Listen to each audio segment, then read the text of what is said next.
So ito yung flight namin. So ayan, Manila 10:55. So alas 10. Ang oras pa lang dito is alas 4. Kakarating lang namin. Grabe.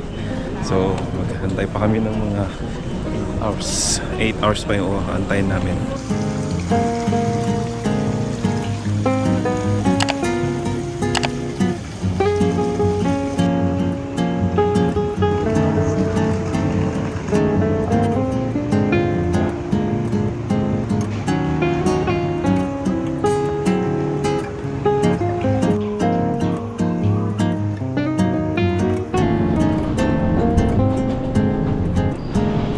Dahil mahaba pa yung oras, labas muna ako. At tingnan ko lang muna yung labas ng Vancouver dahil hindi naman first time, second time ko dito. Pero lalabas ako, titingnan ko lang. Dahil mahaba pa yung oras 8 hours tagal lang pagkaantay Kaya pasyal muna.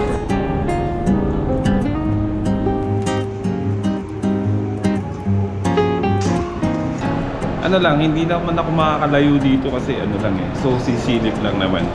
Konti, sipit lang. Tingnan natin kung malamig kasi hindi ako na winter jacket. Uy, malamig nga. Tapos may nakita ako. Ganda nito Saan panig naman ng mundo at kung anong oras mo man ito pinapanood. Mabuhay po tayong lahat mga katropa.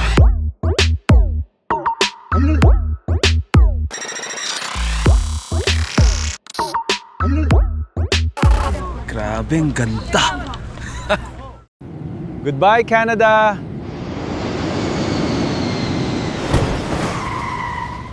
Mabuhay. Ito, grabe. Ganda. Mahirap magkasasakyan ng ganito. Malambay weekly. Pero ano na lang, picture na lang.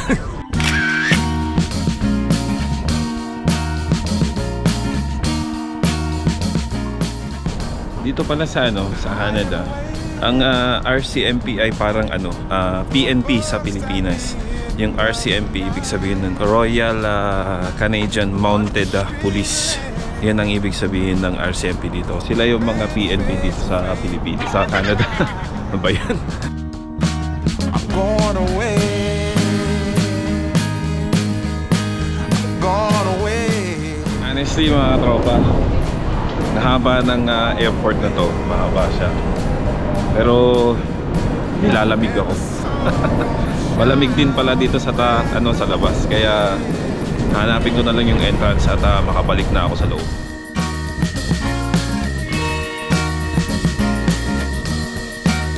Must be somewhere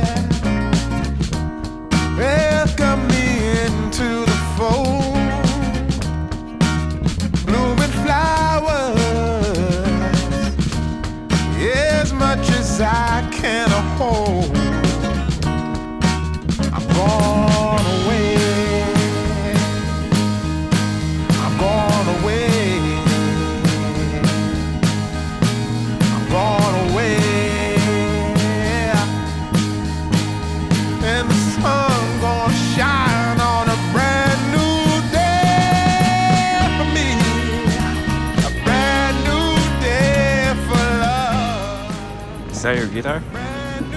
Wow. Nice crafting. What's your name? David. David Atoy. I saw him a while ago here. He's taking a video and I approached him and I was amazed on his guitar. What he did on his guitar is really a good artist. Look at it. See? There's only one of them in the world. Yes.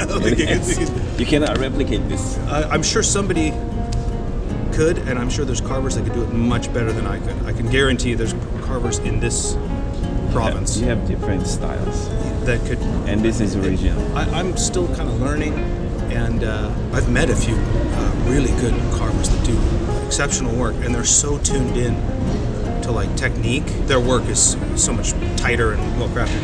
But this particular combination of an electric guitar, Yes, it is. I think it's the only one. How did you start carving? Started drawing, and then one day I had an electric bass that I still have. I was ready to like throw it out or take it apart Okay. because it was not good anymore and it didn't work. Anyways, I said, well, let's try like carving this base, and I stripped it down to just the wood, took all the paint off it, and I tried just some simple shapes, just simple ovoids and basic shapes that you would see in indigenous art. Yes. And I did that onto the base, and it looked okay. It was for a first try, and I said, let's practice on smaller pieces of wood, and then eventually it moved on to acoustic guitars first. That's thin. Not as thin as you'd think. Oh, Not as thin. If you were to work with a solid spruce top, and I used to build guitars, so I know more about guitar construction. On a solid spruce top, there's actually a little bit of depth where you can, without sacrificing the integrity of the guitar, you can still get a nice depth out of it. So I did some conventional pieces. I still have those. I've actually given a few away. What you've done to your guitar is thank you very very good. much. So I can tell that you are an artist. I try my artist. In the interest of straight talk and full disclosure, I am not of indigenous heritage. A lot of people think that I am because of the way I look at the hair, and then I have carve, and so. But I'm Eurasian. I'm Filipino British. Filipino. I'm a British. Filipino. But I was very much. So I'm very. I'm not. There's But not you a lot have of. a blood of a Filipino. Yeah. So I. Have you been to the Philippines? Only twice, and both were in the mid '80s, so I barely remember. But I do remember going. What's that church that we call? It's like a volcano covered it up, and just the steep. The Mayan volcano. And it's got that in church. Lalbay. I remember that when I was a little kid. We visited there. Yeah, I remember looking at it like, what happened here? And there's a very famous story of my grandmother. I was told this story. There was evacuation notice went out. There's a volcano that's erupting. Yes. Everybody, high ground. You have to go to high ground. It's a very famous story of my grandmother. Gather up the kids, and I guess she was pretty tough, and so she didn't really panic. She didn't panic. Not really. And she bought, on the way, while they were all evacuating, she bought fish on a stick. And so she bought 5 or 6 of those for the kids while evacuating. And I was like, yeah, that's grandma, that's my mine. She still have time to buy for them. I guess she was like, the volcano can wait, we're getting some fish. Bro, we're getting some fish on a stick.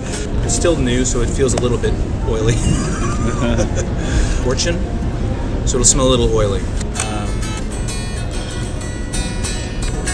Beavers represent like cooperation. Yep, cooperation because they work together. They work together and they build. They're the architects of the forest. I used to play guitar, I love it. Yeah, but guitar's great. my hands are this trigger finger something, and I can even fold my finger now. Oh, do you have like arthritis or something? No, it's work. Oh, Really, using knife. You could change to slide guitar maybe, or Yeah, maybe. there's Just other no bars. Yeah, there's slide. There's fretless guitar maybe, or other stringed instruments. You should learn the culture in the Philippines. I should. I keep meaning to go back. Your but your mother is a Filipino. Or? yes, her last name was Obra, Oh, and she was the eldest of 10 kids. and kids. Yeah, like before, there's a lot of kids in one month. Oh yeah, but they had a. I think we still call it the compound in Manila. But there's like this city block, and they had a scissor factory Oh, in the middle of it, and a store on either end. I have vague memories of that. My uncle was in the Air Force, Air Force. and I remember him visiting. We had a big family get together. I barely remember this stuff, but he showed up and he was in his army uniform, and he brought a Jeep, the Air Force facility, and there was a huge gun on the back of it, like an M60 or something like that, on the back of the Machine Jeep. gun. Yeah, Something like that. and it was safer. It wasn't loaded or anything like that. But I remember me and the kids playing on it, and he was like, It's not loaded. No. But it was like, get down off it. Come on, get down off it. I remember that. This is awesome. I was very much born in Vancouver, and so I've been around Yeah. Indigenous art Like- my entire life, and only since COVID. But when we were locked down, I started sketching because of a visit I had to the Bill Reed Gallery. There's a gallery downtown that has a lot of Bill Reed's works. Yeah. They're great. Some of it is on our money. This sculpture was on our $20 bill for a number of years. Some of his drawings have been on our toonie. Yep. And I started just sketching in his style, tracing his stuff, trying to use parts of it, and it evolved over time from sketching into carving, and then I said the next logical step is to put it on guitars and congas and hand drums, and also all do within the Bill congas. Reed style. That's the style that I really like. You put me looking like this with the hair next to this, and I everybody thought thinks- you were. yeah, like, But so I have to I'm come really correct. sorry about that. So, are you planning to do more, or? I'm going to take a break from indigenous carving for a little bit because I discovered Celtic design, like Celtic knot design. And so I have to kind of break everything down and relearn. Yes. Like I go back to drawing, back to sketching, and learn to draw that, the sort of braid design and all of the permutations of it. And once you not master it, but get it where you can draw it, you can then apply it to different carvings. And so that's going to take a few months of recalibrating my brain, but that's going to be the next sort of. I don't sell my stuff. I don't feel right selling it. Why don't you just sell it? Maybe you can make a living because for it. because something that in this country can be kind of controversial. But I feel it would be wrong to profit off indigenous work. Okay. And this is the strange part. Even if I didn't pretend to be indigenous, people would assume so. And so they would be thinking, I'm buying like original native artwork from a native guy. I'm like, and if I didn't say anything, they would assume so. Yeah, they would assume. And there's been so much going on in this country, and under that topic, under the banner of a newer term called pretendian. The first time I heard that term, I was like, oh, don't ever get called that. And so anyways, when that's become a bit of a hot button topic, but I've always said, don't do that. Don't sell. Yeah, I'll say this. I had a friend of mine, a fellow performer in here in Vancouver named Zulu Panda, and he wanted one of my guitars. And he actually works with residential school survivors. He's an indigenous. No, he's not. He's a big old white guy, right? But he works in that field. But he said, I really want you to, or he wanted me to like do a guitar for him. And I said, man, I don't sell them. I feel bad. And stuff. He's like, that's okay. He's like, in indigenous culture, Yes. back in the day, people didn't sell stuff. If you made maybe a box or a spoon or a carving or jewelry, you would bring it to a potlatch or like a big meeting of indigenous different families, and you would trade. Oh, okay. So I would make something. I would carve this, and you would carve something else. We would trade. We'll trade. Back in the day, one of the things that was almost as good as money or gold back in the day was tobacco. Oh. Tobacco was because you could pack it up, Yes. dry it. It was small. You could carry it. You could always use it. You could trade it for other things. So he gave me a bunch of tobacco. He gave me a small pouch filled with tobacco that he dried, and I was like, all right, that's legit. We'll do that. And so I have it in my freezer. I don't smoke anymore, and that's the only guitar that I've. You trade. Yeah, because I figure that's legit. Yeah. So I don't know how much tobacco that's worth. Okay, you cannot sell this kind of stuff like indigenous arts. Why not try the arts in the Philippines? Like, there's a lot of ethnic stuff there that you can get, and then designs that you can put in a different one. Yeah. And then you can sell it. I could. I would want to go back again and get a little more steeped into it. I think just claiming it now without having a cultural touchstone. So I probably want to go back for a good visit. Visit some family. I've got a bunch of family I should visit. So go in different regions. Down in Cebu, I think I have some. Yeah, cousins. Cebu too. There's a lot of So arts there. go visit, and then soak it in. Yeah. And then come back and try it again. Yeah, you can. That you would can be do a that, good- and then you can spread all the cultures of the Philippines here, and then learn. For now, more. I'm on a big. I think I'm going to spend until the springtime. I'm going to study that Celtic stuff, just because I just started it, and it's only in the past few weeks has it clicked in my head. The language of Celtic art has I start to see it. So I want to do that for a few months just to see what happens. I don't want to switch styles too fast. Do you know what I mean? Yes. Like almost like cooking or fashion. Like just stay with one thing for a little while and get it going. Okay. Like languages, like become fluent. Yes. And then once you've not mastered it, but it's good, then move to another language. So David, by the way, where do you play again? I gotta be down the hall. Down the hall. Down the hall, right down there, we can see it. The Fairmont Jetside Lounge. So I play a lot of hotels, lounges, restaurants, and I play a lot of Irish pubs, which is where the Celtic thing came from. Okay. I was studying a lot of Celtic, like traditional folk music from Ireland, just because that audience really loves it. They really love it. I do it full time. I try to play Full time? 3 to 5 times a week. And How many hours do you play? not many. I mean, most gigs are 3 to 4 hours, so it's almost like part time. Okay. And you try to get a good wage, at least 75. For fellow Filipinos who can watch these videos, you can who's here in Vancouver, you can watch David if you want to see him sing and play guitar.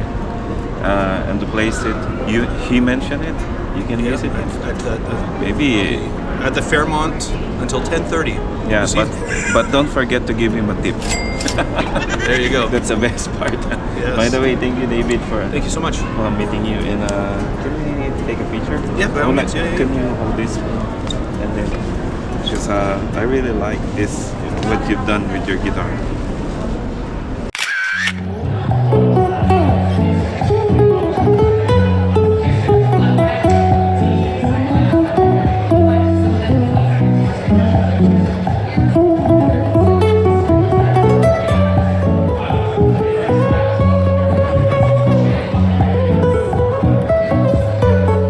Kanina kasi naglalakad ako tapos nakita ko to sculpture to. Na-amaze ako and then nakita ko siya na binibidyohan yung gitara niya tapos pinafan niya dito, binibidyohan niya rito. Tapos nakita ko yung gitara niya. Grabe, ang galing ng pagkagawa. Tapos nakipag-usap ako sa kanya, nagpagkilala ako and then gusto naman niya magpa-interview. So yun, nasabi niya, isa siyang musician at tumutugtog dito. Pero meron siyang dugong Pinoy. Ayun, 'di ba? Galing, no? Isang Pilipinong nakilala ko dito, may lahing Pilipino. Nagawa niyang ilagay etong mga nandito, yung mga ethnic dito, ng mga natives doon sa gitara niya. Galing ng pagkakagawa. Tingnan mo nga naman, no? Lahing Pilipino talaga. Artist. Sabi ko nga sa kanya, magaling siyang artist kasi nakagawa siya. So, sabi ko, pag-aralan niya yung mga kultura ng Pilipino at pwede niyang gamitin dun sa ginagawa niyang mga sculpture na yun. At pwede niyang pagkakitaan yun. Gamitin niya lang yung sa atin, sa Pilipino. Kasi pag dito daw, pagka yung mga native ethnics nila, parang bawal daw sa kanila. Bawal dito. So, hindi pwedeng ibenta yung mga ganun. Pero try niya yung pag-aralan yung kultura ng Pilipino. Kasi matagal-tagal din daw hindi nakakauwi pero balak niyang mamasyal ulit at pag-aralan yung kultura ng Pilipino. So, yun, mga tropa, ikot-ikot lang muna tayo at okay ito. Baby, you give me ice and fire.